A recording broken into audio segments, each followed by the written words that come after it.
Rasanya seperti baru kemarin kita melihat Mahfud MD, seorang tokoh berintegritas yang selalu membela kebijakan pemerintahan Presiden Jokowi dengan penuh semangat.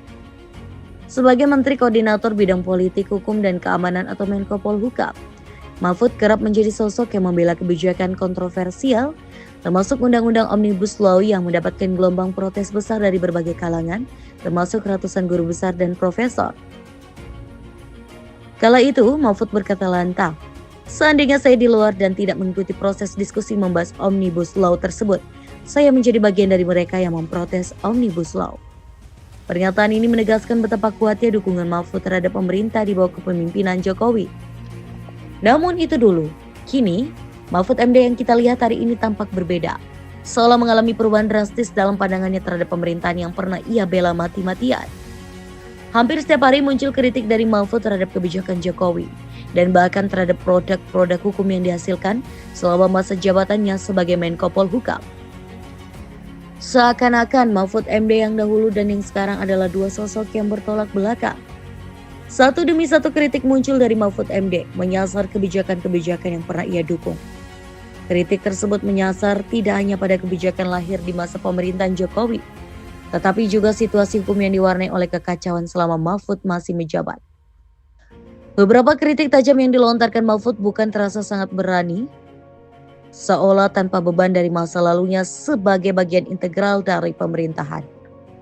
Ia kini tidak lagi berada di kursi kekuasaan dan kebebasan ini tampaknya membuatnya lebih leluasa berbicara. Mahfud MD yang kita kenal saat ini adalah figur yang penuh semangat dalam kontestasi Pilpres 2024 sebagai calon wakil presiden. Dengan rasa optimis dan harapan besar, ia tampil sebagai pendamping Ganjar Pranowo, berharap kemenangan mudah dengan dukungan luas dari kalangan yang pernah mendukungnya ketika ia masih di pemerintahan. Dalam sebuah podcast, Mahfud bahkan mengungkapkan keyakinan dan harapannya terhadap dukungan yang akan datang dari Jokowi, sosok yang dulu pernah hampir memilihnya sebagai cawapres di Pilpres 2019. Namun kenyataannya seringkali tidak seindah harapan. Mahfud MD memang pernah dipilih oleh Jokowi untuk menjadi calon wakil presiden pada 2019, tetapi ia gagal maju karena ditolak oleh partai-partai pendukung Jokowi.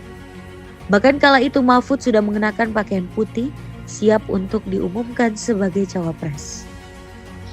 Kekecewaan besar tersebut tampaknya membekas dalam diri Mahfud, dan pengulangan kegagalan dalam kontestasi politik ini mungkin menjadi salah satu alasan kuat di balik perubahan sikapnya.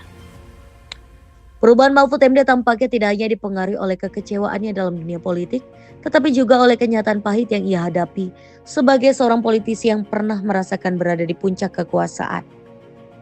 Saat di dalam pemerintahan, Mahfud mungkin harus menelan kenyataan bahwa ada banyak kompromi dan tuntutan politik yang harus dipatuhi. Namun setelah ia keluar, perannya sebagai pengamat memberikan kebebasan lebih untuk menyuarakan apa yang selama ini mungkin tertahan. Mahfud MD yang dulunya dikenal sebagai pribadi yang berani, berintegritas, dan sederhana, kini mungkin dirasakan berbeda oleh publik. Tidak sedikit yang merindukan Mahfud MD yang dahulu, yang konsisten dan tegas. Namun, politik memang kerap kali mengubah siapapun yang terlibat di dalamnya, dan Mahfud MD bukanlah pengecualian. Kekecewaan mendalam yang mungkin ia rasakan dari 2 kali gagal dalam kontestasi besar, baik dalam Pilpres 2019 maupun Pilpres 2024, bisa saja mempengaruhi sikap dan tindakannya saat ini. Lalu, bagaimana sebelumnya Mahfud MD bersikap? Apakah tepat jika ia mengkritisi kebijakan yang dulu ia dukung? Ataukah ia seharusnya bersikap lebih diplomatis, mengingat peran besarnya dalam pemerintahan Jokowi? Bagi sebagian orang, kritik yang datang dari Mahfud MD adalah bentuk tanggung jawab moral. Ia tidak ingin menutup mata terhadap kebijakan yang dianggapnya keliru, meskipun ia pernah berada di dalam lingkaran kekuasaan yang melahirkan kebijakan tersebut. Namun bagi sebagian lainnya, perubahan sikap ini justru dilihat sebagai ketidakkonsistenan. Seolah Mahfud hanya berubah karena tidak lagi berada di dalam pemerintahan dan karena kekecewaannya terhadap proses politik yang ia alami. Politik memiliki kekuatan untuk mengubah siapa saja, bahkan tokoh-tokoh yang dikenal berintegritas dan memiliki prinsip kuat seperti Mahfud MD. Mahfud yang dulu dan yang sekarang adalah contoh bagaimana perjalanan politik bisa mempengaruhi pandangan, sikap, dan keputusan seseorang. Dalam kasus Mahfud, Perubahan ini terlihat jelas dari seorang pembela pemerintahan menjadi seorang pengkritik yang keras. Apakah Mahfud MD yang sekarang masih sama dengan Mahfud MD yang dahulu? Mungkin tidak. Namun yang pasti, Mahfud MD tetaplah sosok yang berani menyuarakan apa yang ia yakini, meskipun suaranya kini terdengar berbeda dari yang dulu.